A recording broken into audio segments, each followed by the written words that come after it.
ಎಲ್ಲರಿಗೂ ನಮಸ್ಕಾರಗಳು.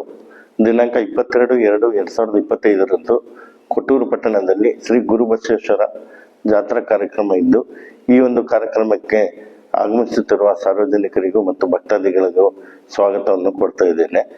ನಮ್ಮಲ್ಲಿ ಕೊಟ್ಟೂರು ಪಟ್ಟಣದಲ್ಲಿ 20 ವಾರ್ಡುಗಳಿದ್ದು, ಈ ವಾರ್ಡುಗಳ ಸ್ವಚ್ಛತೆ ಮತ್ತು ಶುದ್ಧ ಕುಡಿಯುವ ನೀರು ಸರಬರಾಜಿಗೆ ಸಂಬಂಧಪಟ್ಟಂತೆ ಮಾನ್ಯ ಜಿಲ್ಲಾಧಿಕಾರಿಗಳು ಸಭೆಯಲ್ಲಿ ಸೂಚಿಸಿರುವಂತೆ ನಮ್ಮ ಪಟ್ಟಣ ಪಂಚಾಯಿತಿಯ ಅಧ್ಯಕ್ಷರು, ಉಪಾಧ್ಯಕ್ಷರು, ಸರ್ವ ಸದಸ್ಯರ ಒಂದು ಸಮ್ಮುಖದಲ್ಲಿ ಸಭೆಗಳನ್ನು ನಡೆಸಿ 20 ವಾರ್ಡುಗಳಲ್ಲಿ ಚರಂಡಿ ಸ್ವಚ್ಛತೆ ಮತ್ತು ನಿರ್ಮಲೀಕರಣ ಹಾಗೂ ಕುಡಿಯುವ ನೀರು ಸಿಸ್ಟಮ್ಗಳನ್ನೆಲ್ಲ ಸ್ವಚ್ಛಗೊಳಿಸಿ ಶುದ್ಧ ಕುಡಿಯುವ ನೀರು ಸರಬರಾಜು ಮತ್ತು ಬೀದಿ ದೀಪಗಳನ್ನು ಸಹ ಎಲ್ಲ ಕಡೆಗೆ ದುರಸ್ತಿಯನ್ನು ಮಾಡಿ ಮೂಲಭೂತ ಸೌಕರ್ಯಗಳನ್ನು ಒದಗಿಸುವಲ್ಲಿ ಎಲ್ಲ ತಯಾರಿಗಳನ್ನು ಮಾಡಿಕೊಂಡು ಒದಗಿಸ್ತಾ ಇದ್ದೀವಿ.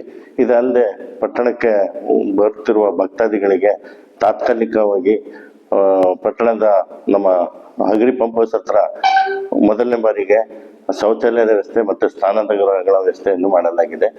ಈ ಒಂದು ವ್ಯವಸ್ಥೆಯನ್ನು 2 ಕಡೆ ಮಾಡಿದ್ದೀವಿ.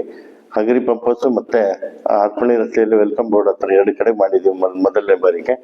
ಇವು ಬೆಳಗ್ಗೆಯಿಂದ ನಾವು ನೋಡ್ತಾ ಇದ್ದೀವಿ, ಸಾರ್ವಜನಿಕರು ಮತ್ತು ಭಕ್ತಾದಿಗಳು ಇದರ ಉಪಯೋಗದಿಂದ ಬಹಳಷ್ಟು ಒಂದು ಒಳ್ಳೆಯ ಅಭಿಪ್ರಾಯವನ್ನು ಸಹ ವ್ಯಕ್ತಪಡಿಸಿದ್ದಾರೆ. ಹಾಗಾಗಿ ಮುಂದಿನ ವರ್ಷದಲ್ಲಿ ಇನ್ನೂ ಹೆಚ್ಚಿನ ಸಂಖ್ಯೆಯಲ್ಲಿ ಒಂದು ಸಾರ್ವಜನಿಕ ಅನುಕೂಲವಾಗುವಂತೆ ಶೌಚಾಲಯ ಮತ್ತು ಸ್ನಾನ ಗೃಹಗಳ ವ್ಯವಸ್ಥೆಯನ್ನು ಮಾಡಲಾಗುವುದು. ನಾವು ಪಟ್ಟಣ ಪಂಚಾಯಿತಿಯಿಂದ ಎಲ್ಲರ ಪರವಾಗಿ ಒಂದೇ ವಿನಂತಿ, ಸಾರ್ವಜನಿಕರು ಮತ್ತು ಭಕ್ತಾದಿಗಳು ಈ ಒಂದು ಶ್ರೀ ಗುರುಬಸವೇಶ್ವರ ಸ್ವಾಮಿಯ ರಥ ಮಹೋತ್ಸವದಲ್ಲಿ ಭಾಗವಹಿಸಿ ಆಶೀರ್ವಾದ ಪಡೆದು ಯಾವ ಶಾಂತಿ ರೀತಿಯಿಂದ ಈ ಒಂದು ಜಾತ್ರಾ ಮಹೋತ್ಸವವನ್ನು ಯಶಸ್ವಿಗೊಳಿಸಬೇಕಾಗಿ ವಿನಂತಿ. ನಮಸ್ಕಾರಗಳು.